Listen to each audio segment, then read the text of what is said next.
Hello, welcome to this Wulong Fallen Dynasty quick little review of the demo and a bit of a buy, wait or avoid type situation thing. So, first things first, if you haven't played the Niwa series or any Team Ninja game, then things will be quite challenging, but then again, if you're a Souls-like player, then maybe you'll be okay. It's a bit of a... it's much closer to Niwa than it is to a traditional Souls, Dark Souls 3, Elden Ring style. So it is a... Ugh, that's quite loud, isn't it? It is a instanced combat sort of thing. So you have the particular little maps and you go through them. There's a boss at the end of each map. Sometimes there's a boss halfway through and then another boss at the end. So there can be two bosses in a map. But it's quite snappy in terms of the combat. So... I've got some videos already up on the combat. Let's not worry about that. Should you buy the game?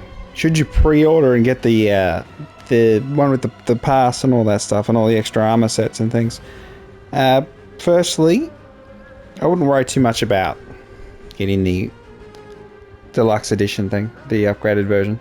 I wouldn't worry about that.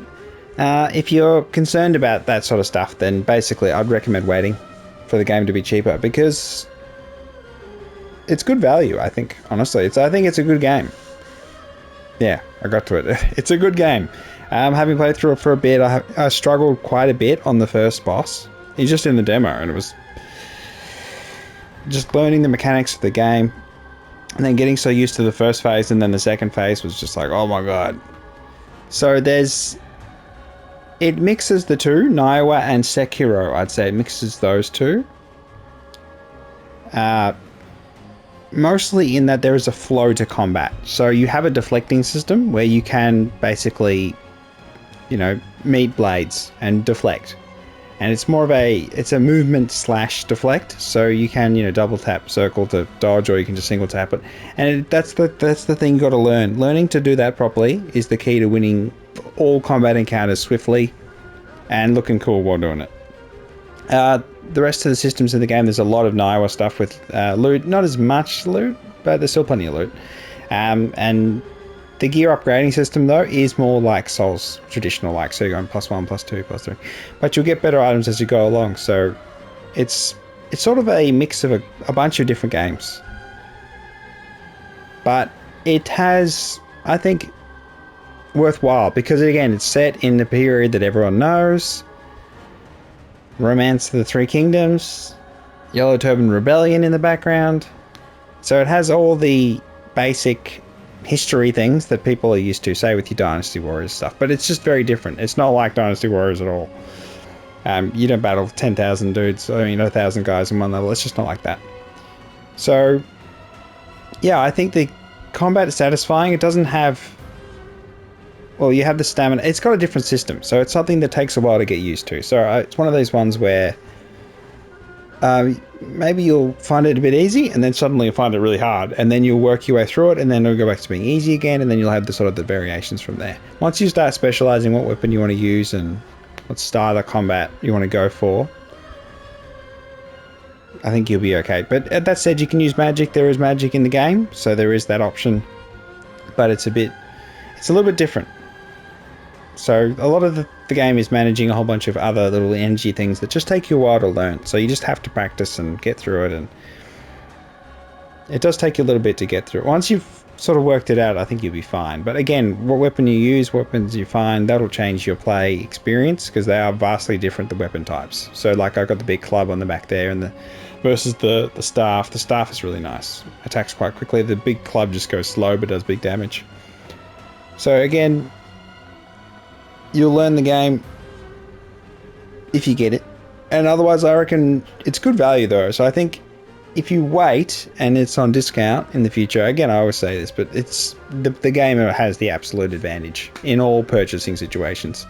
Absolutely. I wouldn't worry about the fear of missing out thing because you just get a discount on the game, and then you get discount on the battle pass or whenever the season pass, whenever that comes out for the DLC, because it's a Team Ninja game, so there will be DLC. They love DLC. And they always deliver it. So with the Niwa and Niwa 2, stacks of DLC. So I think you can rely on them in that regard. Except they did do the stupid Final Fantasy game, but So this is more of a return to form, I'd say, than the Final Fantasy game. But I haven't played through the whole thing. I've only played through the demo. So if you're in doubt, play the demo. Make up your own mind. But my suggestion, looks alright. If you got money, if you can afford it at full price, then I wouldn't say no. But otherwise, it's probably a steal on a discount. Gives you a lot of content. So yeah, and good character customization. You can yeah, do a lot of different stuff. So I do have a little first impressions video, which I might attach to this one, so you can have a little look. But you could just play the demo for yourself right now and have a go. That'd be my recommendation. Play the demo and then make up your mind. Even when the game releases, play the demo first. I think that's probably the best way to do it. Just to have a full understanding. And then once you've played the demo, you can, you know, make up your mind. Yeah. You can buy it. You can wait. You can do whatever you like. Yeah, see, I'm in the menu. See, look at that. Alright then. Aspen Frostify 10. I think it's good. This is a little review of the demo. Wulong Fallen Dynasty by Team Ninja. So yeah.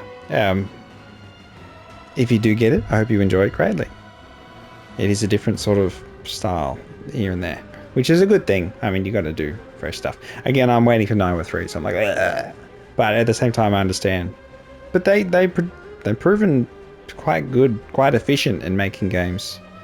Must be said. But there's a lot of carryover. So you'll see through all of these, there is a bit of carryover. So there's a lot of items, a lot of abilities that are like, you just go, ooh, that one looks just like an ability I saw. But there's new stuff as well. So there's a mix of new and old, and they just keep pushing forward. And I don't mind that, honestly, building on what they've got, because eventually they'll make a game that's at the next level. The best thing is that their co-op multiplayer stuff is always strong. So that's where they're much better than FromSoft. They've always been better than FromSoft when it comes to multiplayer. For Nioh 2 in particular. And this game carries a bit of that as well. So it's just a Souls-like, much better multiplayer, and you can have an AI buddy at all times, so that's your spirit summon thing. So they got a lot of bases covered in terms of difficulty. So if you are having trouble with an Elden Ring style game, and you think that those aren't for you, maybe this is a better chance. But that said, that first boss, bloody hell is tough. Bloody hell is tough. There's no difficulty. So again, you got all your basic stuff there. Showing lots of damage numbers and things. You can change your language, of course. There is English language. I prefer it in Japanese, but you got English, you got Chinese. So yeah. Alright then. I'll catch you all next time. So Frosty 510, like and subscribe. And yeah, see ya.